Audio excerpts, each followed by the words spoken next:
We have a Snow Beast 45-inch snowblower this morning that a customer had us pick up. It's for a Marriott hotel. They said that another local place took a look at it and they gave them an estimate that basically made it not worth fixing. So we got it, and it didn't have hardly any oil in it that we could see, but it does tip back quite a bit. So we threw some oil in it. Got it to fire up on starting fluid. It halfway runs on choke. We did have to keep spraying a little bit of choke to get it in here, but we were able to drive it right on in, which kind of surprised me because one of the things they quoted was the friction disc assembly, and that friction disc assembly, they said they couldn't get anymore. It's also readily available. So this is at a local dealer, so kind of strange, but anyway, Beast, made by Deck, 420cc engine. I believe it's made by Powermore, but I'm not 100% sure on that. One of the Chinese clone engines, very, very common on many different things, but one of the very first things I noticed on this unit is that when we were driving it in, when we hit the lever on the right hand side, what we got was a bunch of play before anything actually happened. So as I'm hitting this here, it's not even starting to pull on that cable until we're at this position here. So at that position is when it's starting to pull the cable down below, and it's only springing back to there. So there's that much play in that drive cable before it even starts. We're gonna check this thing out and figure out exactly what's going on with it. If I had to guess, it's probably just an adjustment. It looks to me like right up here, the adjustment on it has probably came out of adjustment, that or the friction pad wore down some and it needs adjusted. So if that's the case, all that would need to happen here is this 5/16 nut up top is gonna need loosened, and then we can screw this to actually make this cable shorter. So that should be a nice, easy process if that's the case. We're sure gonna figure it out. What I'm gonna do first is I'm gonna go ahead and take the bottom off and see what's going on down below. So that's where all your drive components are, is up underneath. Pretty easy to get to on this one because all you got is 4 or 6 10mm bolts holding the bottom on. Not too terribly difficult. This is very common on Arians and a bunch of the other models out there, that design with the adjustment sitting up top. Very, very common. So that adjustment, all that does is make your cable shorter. That way you're pulling harder on the unit. As long as you're pulling harder, that friction wheel is coming up further and it's able to get you there to where you need to go, so it's sitting against your friction plate. I'll show you a little bit more on that in just a second. So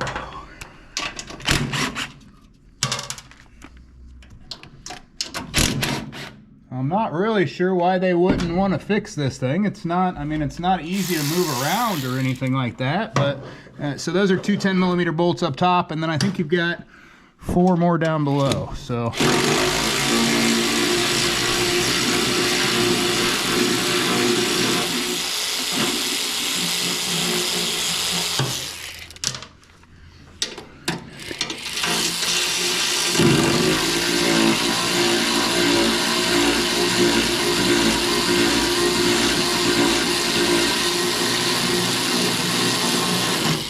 now this thing, the way that it was running, it's definitely going to need a carburetor on it. At the very least, the carb cleaned and rebuilt, but it looks pretty bad shape.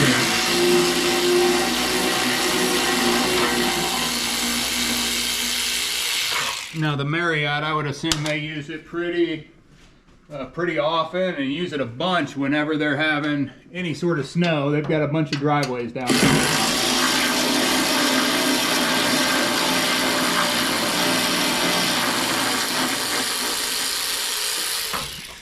Alright, so we've got this bottom plate loose.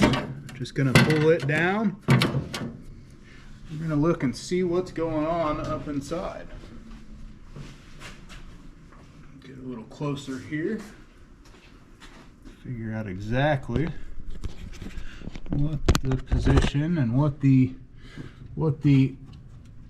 condition of this drive unit is. So it does look like the drive unit has a bunch of cracks and stuff in it. So that's your friction disc right up top. So it is definitely going to need replaced, that's for sure. But it is readily available. I did an internet search, nice quick easy Google search, brought me up to all kinds of places that had it, and then I looked at my distributor and guess what? They've got it in stock also. So not sure why they estimated that on this. As far as it not being worth fixing, I would assume somebody just didn't want to mess with it, if I had to guess. All this thing needs is the friction wheel. You can get either the rubber or you can get the whole assembly, which makes it easier. And then it's going to need a carburetor. So definitely doesn't make the unit not worth repair in any way, shape, or form. This thing is going to be a great snowblower as soon as we get a new friction wheel on it and go ahead and adjust that cable up top. It just goes to show, don't take anything for granted that you get an estimate on, especially if it's an estimate that says something is not worth fixing. You know, we get them in all the time from different places, whether it be, you know, fly-by-night guys or a John Deere dealership, a Toro dealership, Honda dealership, it doesn't matter. You know, the Marriott obviously has enough money to buy a new one. That's not an issue whatsoever, but why would they want to if they don't have to? I mean, this thing, you're talking a lot of money. You're talking big money on this thing. And yes, there could be other issues, but I've already double-checked up front just to make sure the main bearing's good. I don't think it was ran low on oil. They said they run them out at the end of the year or take the oil out of them at the end of the year every year. So I kind of halfway at least trust the maintenance guys on that. It's not all rusted out or anything around the housing, which we do see a lot. They said a few of their other ones were sitting under an air unit. So if they're sitting under an air unit, getting dripped on all year long, and then that water's freezing, that's going to cause some major damage. But none of that do I see here. You know, the whole housing and everything looks just in great shape. You know, surface rust on this up front, but nothing major. So this thing is definitely worth fixing. So we're back today with this unit. I went ahead and got the carburetor put on, got the oil changed, got this thing all tuned up and ready to go. Now we're going to go ahead and show you how to put the belts on. Looks like the belts need replaced. I took the cover off. Belts are in pretty bad shape. They've got some pretty good gouges and stuff out of them in some spots. And then we're going to go ahead and replace the friction drive wheel. Show you how to do that. So this is a B02513 friction drive wheel.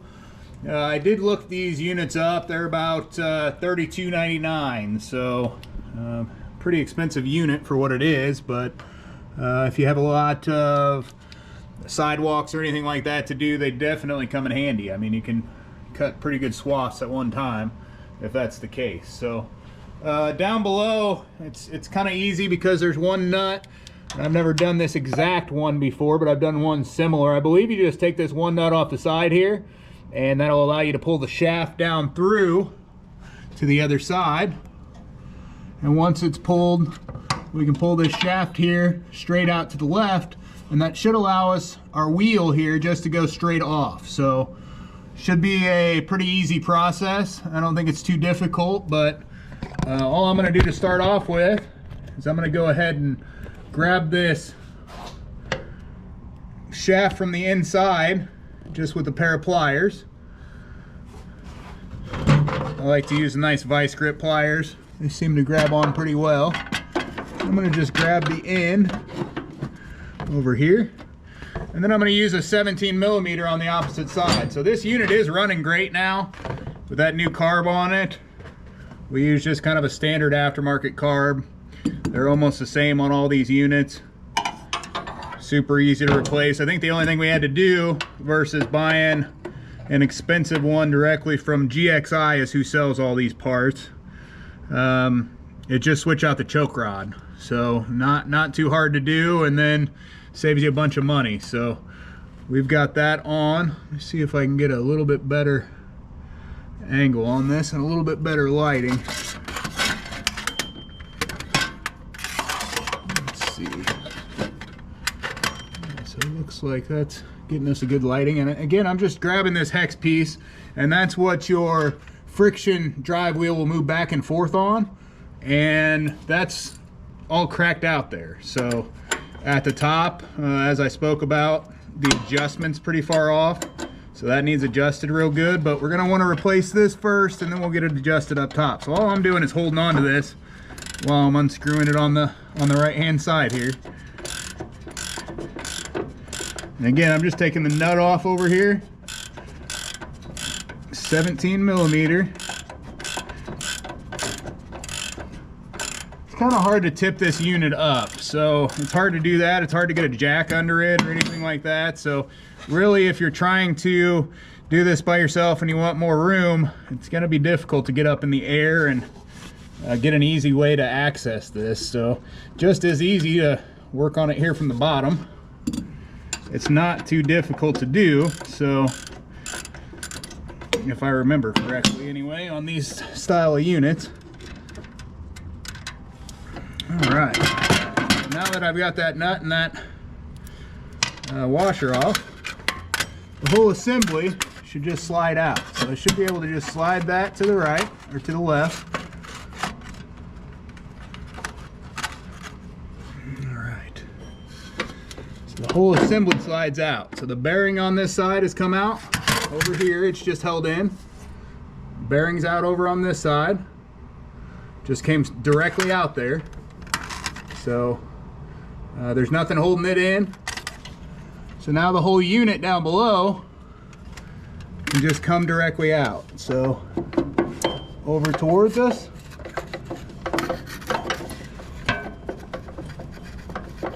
I'm going to go ahead and move the lever to reverse. I'm sorry, to forward a little bit here, as opposed to reverse. It was in the reverse already, just to move everything that way. All right, it's locked in right here on the unit. Okay, so all I did is rotated it a little bit, and as I rotated it, the little pin comes out of the whole assembly here. So there's just a little pin that sits on the back side, and the whole assembly just slides right off. So up at an angle, and there's your whole assembly that we're replacing. So again, cracks all up and down this. That wasn't going to last very long if we left it on there, and the bearing sounds pretty bad. When we're turning it, the bearing's sounding bad. If it didn't sound bad, we probably just would have went ahead and unscrewed the bolts here and went ahead and just replaced the rubber on it. You can do that also, and it's a lot cheaper. I think this with shipping and everything was like $187. So it's definitely not a real cheap fix, but super easy to do. So doing it yourself, definitely going to save you some cash, especially if companies are telling you they can't get it. So what we're going to do is put it right back on the way we just took it off. All right. It doesn't matter where this thing goes as long as it goes on there. And then we got to rotate it around so that the pin lines up and sits in here. So there's a pin that's on the back side, and that's on this lever that slides back and forth here for your speed. So as we're going, line that up, and then you just kind of twist it a little bit. It goes right back up through there. So once it's through there, we can move it over to the left a little bit, and then move it directly back to the right and line your bearing up on the left hand side. Once you line the bearing up on the left hand side and push in to the right, then we're right back to where we were.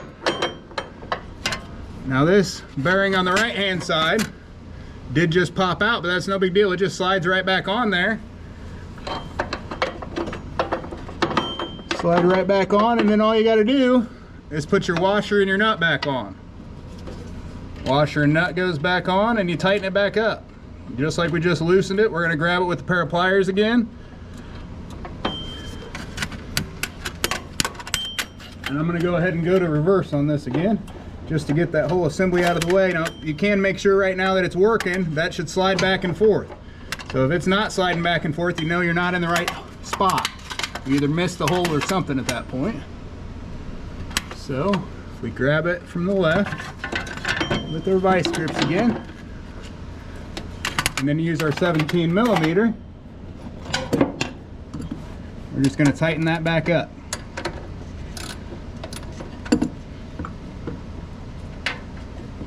Now the belts on these, I think they wanted from GXI, they wanted like 70 bucks or something like that for a set of belts. Now they're standard belts. They're A35 belts is what I come up with. Very, very standard belts, and they're super cheap. So I think right here from next door or 2 doors down, the electric motor place that we use a lot, I think they're 10 bucks, maybe 12 bucks. I'm not exactly sure, but they're super cheap. There's nothing special about the belts that are on there. And then the idler pulley for the drive, for the auger drive, that sit against the belts, they want $150 for that. Well, this one had a little bit of rubber on it or whatever from just being worn pretty bad, but it wasn't bad. The bearings in it are okay. So there's how everything looks. Now there is on this side, you've got a little retainer that keeps your unit from only sliding over so far. And you do want to go ahead and throw some grease on there. So if that thing's real rusted or anything like that, you want to make sure right now that it's all cleaned up. Throw a little bit of grease and then you're good to go.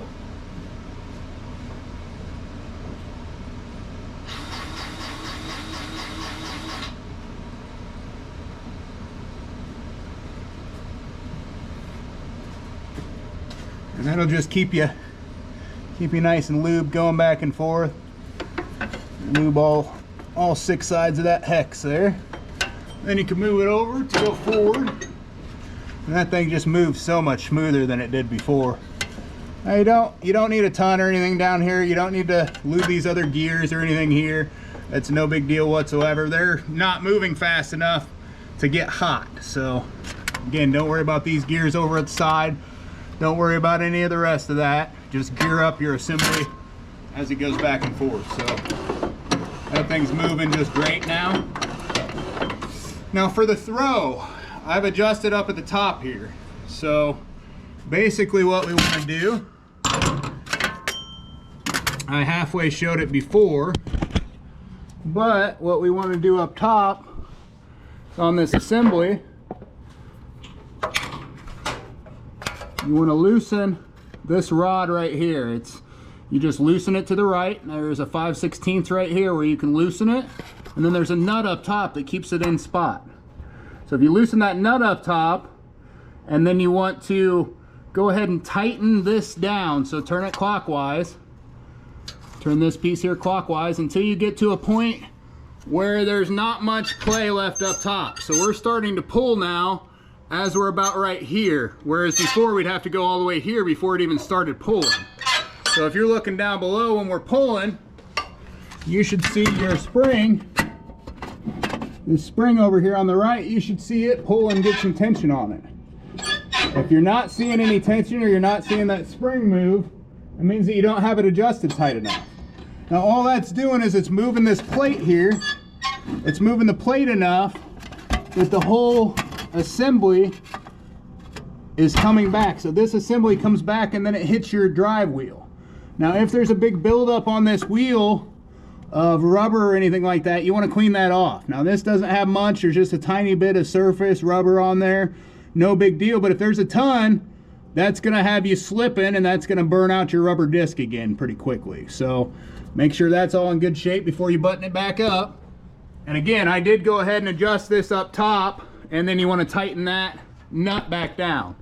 So if it's not tightened down, you'll run right back into the same boat where it'll come down. And then what you're doing is you're going to have not enough tension, and it's going to have that rubber heat up real good, and that's probably where the cracking and stuff came from. It's real hard to tell, but as far as the belts go for this thing, I've got them kind of pulled over here, but super easy to replace the auger belts also. You can just take those up and off. That's the first one. Then you take the second one. Now they're free from that side. So from there you can go ahead and engage your drive, which you can see that moves your piece back there. So the whole assembly is moving back. as you're doing that. You get a little better light here. So the whole assembly, see how it's moving to the left-hand side? That whole pulley is moving to the left. So what that's doing is that's giving you extra room in between the pulley here and the pulley here for you to get those belts off. So if you start on the closest one, and you can just kind of go down. Now once they're off, there is a brake on the bottom side for the auger. So what you'll want to do is you want to go ahead and engage at the top. I'm going to go ahead and engage your auger, and that's going to keep your brake off. So there's a brake down here that's going to come off when you engage that. That's this brake right here. So as I engage that, you can see the brake comes off. When the brake comes off, that means that the pulleys, or I'm sorry, that the belts can slide right out and under from there. So, see if I can get a good shot from here. As I engage it, and then you can take the belt directly off that pulley, and now it just pulls up and out of the top. You can do the same with the one behind it. Just pulls directly towards you. And both belts are off. Pull it up and out, and it's out of your way. Now again, after you got it off of there, if you pull that engagement for your drive, it's going to move those two pulleys apart just far enough that you can get that out of there. If you don't pull that back for your drive system, there's not quite enough room for it to come out. So we've got both of the belts out now. Again, they've seen kind of some better days here. Seen a lot of better days on these belts, but you always want to match them up with your new belts. Make sure that those are, in fact, the same size. So what do we got here? Yep, so these are A35s, 37-inch outside diameter. And then you can come over to the other side again, and all you're going to do is put them straight down in also. So as we're going in, you can go straight through the middle. Once you get it down past that first bar, that's when you're going to start hitting on that pulley, and that's when you're going to engage your drive. Get it out of the way at that point. That'll get you up and out of the way. Real quick, see if we can't get a little more light. It's kind of hard to go back and forth, but still working halfway decent. So, all right, I've got the drive engaged, and all I'm going to do is I'm going to shove that down through there, straight down in. And once it gets to the bottom, I'm just going to put it on. Now, the first one I'm going to put on is going to be the one to the back. So that's the one all the way towards, I'm sorry, the one to the front, the one furthest away from the back. And you can do that with a mix of top and bottom there. Again, you will have to engage your auger to slip it past, but it'll slip right past and onto the back side of that pulley. There's nothing really in the way holding it or stopping you from doing that. The only thing is that you want to engage those augers, and that to jump each pulley V, you've got to have that auger engaged. If you don't, it's not going to work right. It's not going to go on there like it should. So you can pull the other one straight up through.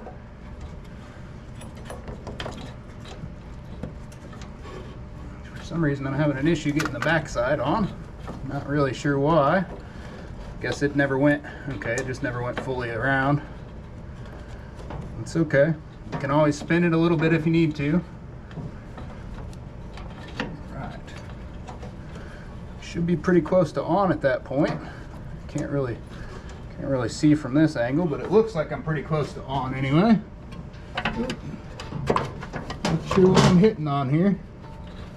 Hitting on something. There we go. It's caught on a spring down there. The spring on this right hand side that I was a little bit caught up on. So I'm gonna make sure you push it past that. And everything should be in that pulley on both sides. So as you're looking at it, the pulley on both sides. If it's in that V and it's in down below, then you know it's on right. So we've got the back one on there. Now we're gonna go for the front one. or vice versa, however you want to call it. All right, so we're getting this one down through, and again I'm engaging my auger and pushing it past that brake here down at the bottom, and I'm engaging my drive to get it past that drive pulley. Just gives you a tiny bit more room there to get that done. And then on that left side there's a spring, and that spring's liking to hold me up a little bit. Not too big of a deal, but it's kind of in the way on the left, so you got to kind of push right past it in order to get that in the way. And you want to make sure that on the right hand side it sits under that brake on both sides. Then we can come back up to the top, and all we're going to do is we're going to push it past. I'm going to go to the other side real quick. Push it past and then just into that V, and we're all set and ready to go after that. So now we're in the V. So then this one goes on first, since it's the one furthest towards the engine. Right. And it's kind of hard to get this on there sometimes, because these belts are actually tighter, because those other ones were worn out so bad. You can roll back and forth either way. If you're going to do that, you're going to want to make sure that your spark plug's out or that your unit's turned off, because it is possible to start it at that point if you're just turning it over. But as long as you're sure you're in that V, those things should go right on there. So I'm going to actually start from the other side, and then you can actually use your pull handle just to pull a little bit, and that should rotate right on in there. Right. So now that we've got those on there, you want to make sure that they're free, that everything's good on both sides, and this should be able to pull over without turning your auger. If you notice that pulley down at the bottom is moving, if you're pulling your auger, then the things aren't right. So our pulley's not pulling at the bottom as I'm pulling, so that's good. It's exactly where we want to be.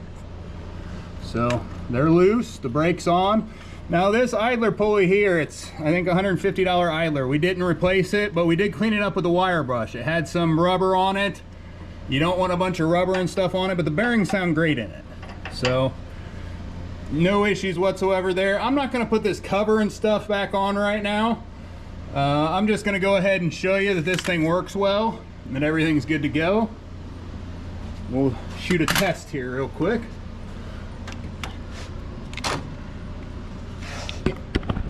Make sure everything works like it should. All right. So on this cover, it hits right up under the bottom just like such. And then you can put your bolts back in.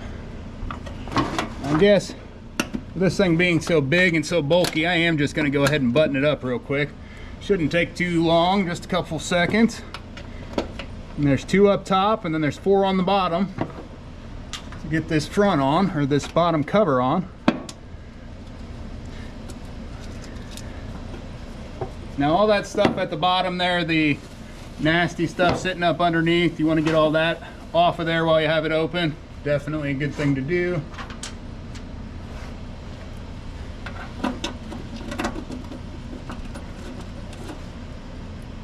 Again, these things are so heavy that it's just super hard to get to them to work on it. I wonder if that's why originally the company that took a look at it, you know, just kind of didn't want to do it just because of the difficulty of working on it. Which I understand, some things are a pain, but we don't turn things down because of that here anyway.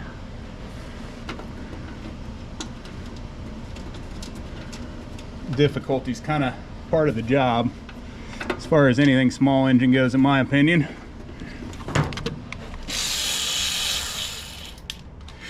All right. Again, I wasn't going to put that guard or any of this back on, but kind of silly to drive it off and then drive it right back up on here. So we know down below we're good to go. These right angles work great for something like this.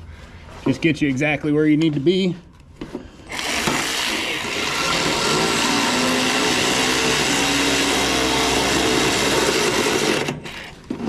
All right.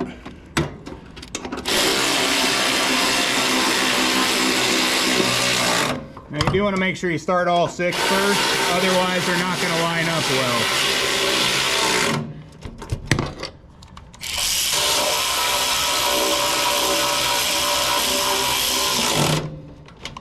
All right.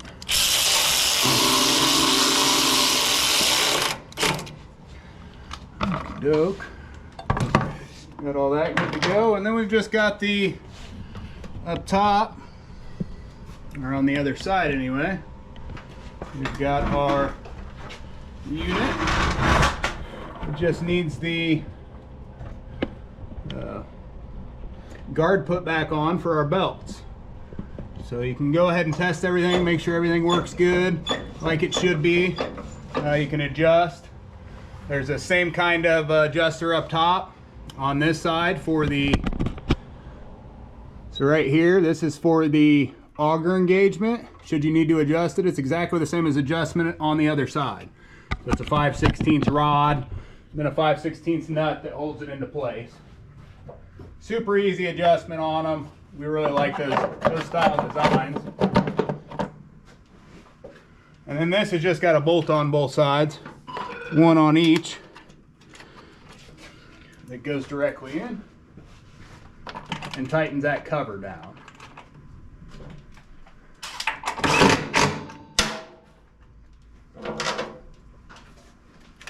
One of the simplest designs as far as the drive assembly goes. And we'll let this thing down and see what we got.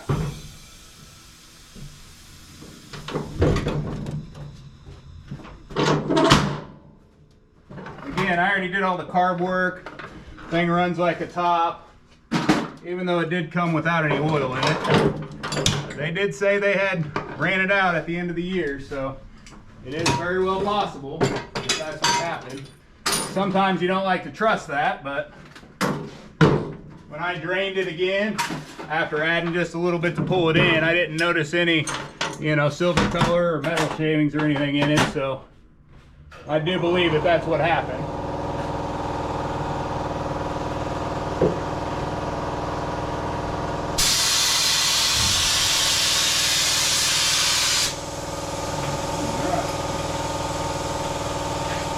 Ramp back on the back side.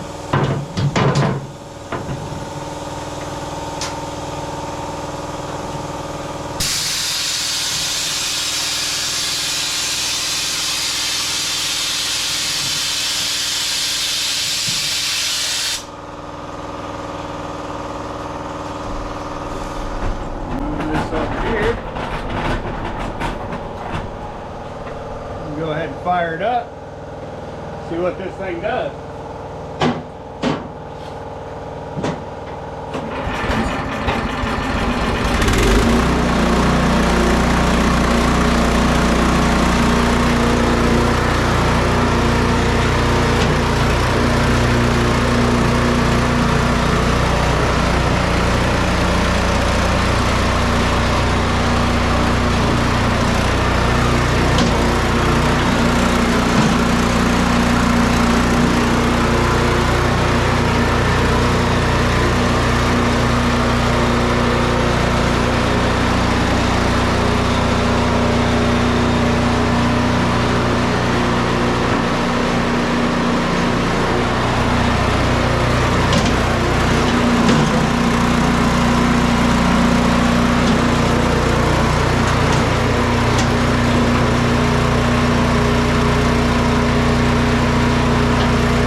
So you see there we have the whole drive system back ready to go.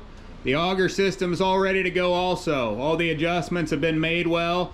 If you didn't make the adjustment to your handle very well, you'll notice some either noise, you'll notice burning smell, or you'll notice poor performance out of the drive system. So make sure it's getting good tension on that spring down below while you have it open. You also want to check the belt and the idler pulley of the drive. If that is not in good shape, you'll run into the same thing and you'll ruin that drive disc pretty quick if it's sitting down there just slipping and heating up. So that should show you how to do the Auger drive belts pretty easily while we have it open, and show you how to do the whole drive system. There's not really much to it. You've just got the one gear that moves back towards the drive, and it drives the wheels. I mean, there's only one gear down there, and then a drive system that moves with one adjustment and a rubber wheel. Pretty easy, simple system. It's either, there's nothing else that can really go wrong because it's a cog belt up on this side. So it's not going to be slipping whatsoever coming onto that drive wheel. So that should get you back into action. Thanks for watching. Like and subscribe.